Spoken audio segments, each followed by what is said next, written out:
Mary and James.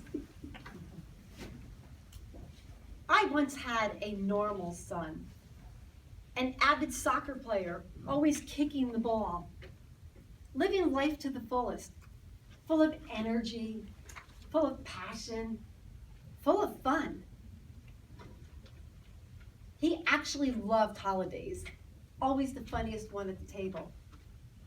That all changed one Christmas morning. Madam Contest Chair, fellow Toastmasters, any guests in the room? I'm going to share with you a story. Not just any story. This story is going to be filled with some frustration. You will experience, before it's over, some hope as well. It's a story that has to be told. It all began one particular Christmas morning.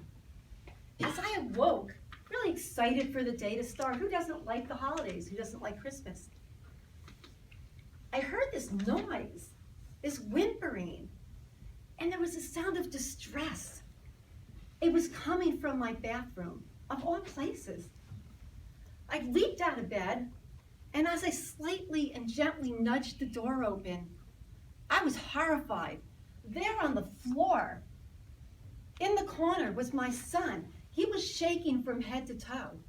His eyes were filled with fear. He looked at me with sheer panic, and he said from his position on the floor, "Please, Mom, I don't want to go to Nana's today. I can't go. There's something wrong with me. I can't take it anymore. Take me to the hospital. I just need to be safe." I was horrified. I just wanted to scream and run out the door. How can this happen Christmas morning? Here he is in a crumpled heap. How could that happen? I think back now. It all made sense. All those previous years and months of all the pain, all the suffering, the headaches, the nausea, the dizziness. And most of all, the hardest thing to watch was the debilitating anxiety that wouldn't leave him alone. Neighbors would tell me, when they saw him get off the bus, that he would walk up the street, his hood pulled over his head, looked like an old man carrying the weight of the world on his shoulders, a cloud of doom following him everywhere he went. All I could think when I looked at him was about the Harry Potter movie, those Dementors. They would come down and they'd prey upon you. They'd find their victim and they'd suck their souls out of their bodies. And they would leave them lifeless. That's exactly how he felt on that Christmas morning. There was no hope. The beast had come and had taken over my son, released all its fury on him. I began to think, I've got to help this kid, he's my child. I started on my journey. I researched and researched. And I went to every doctor. I took him to 18 different doctors up and down the eastern seacoast. All of them agreed that my 14-year-old son had no illness known to mankind.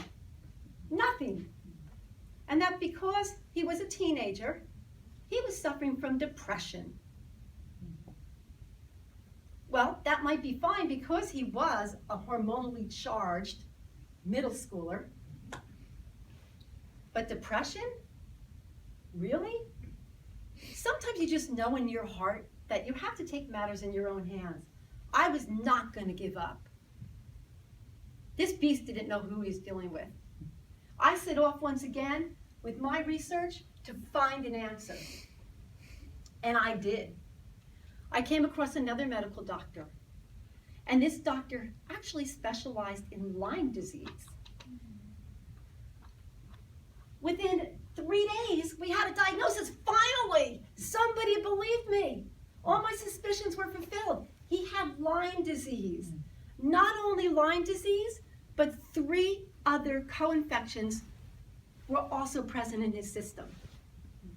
Can you imagine how ticked off I was to find out that something as tiny as the head of a pin was responsible for all his pain and suffering?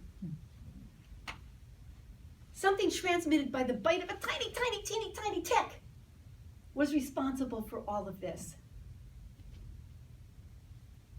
It was then that we realized what we were dealing with. The fastest growing infectious disease, both here and abroad, yet ignored by the medical community. Take me to the hospital. Please, Mom. No child should ever have to beg. Ever. Armed with our new knowledge and confidence, we set out again to help make a difference and find a way to solve the mystery. With our Lyme doctor and all we learned, we traveled with him. And it took us stepping out courageously from a safe zone that we had existed in to find a place in the unknown where we finally found that beast and I slayed him. Together we slayed him and we helped my son. Imagine that. In the blink of an eye, we have some hope. If this happens to you, and it will, most likely, don't despair. Be vigilant. Take matters in your own hands. Advocate for yourselves and your loved ones. You all deserve better. Today, I have a new normal son. He graduated from college 2 years ago. As he walked across the stage, I bawled my eyes out like any mother would. Not because he was graduating, because I didn't think he would live to make that journey across the stage. Yes, Lyme compromised him to some degree, took away some of his health, but he was left with something far greater. Today, he is fearless. He's compassionate. He's my hero. By this point, you might be thinking, I'm ticked off too. We can all fight this pain and suffering together. I challenge each of you in this room here tonight to go back, learn as much as you can about Lyme, spread awareness to others, and together we will and we can take a bite out of Lyme. Contest.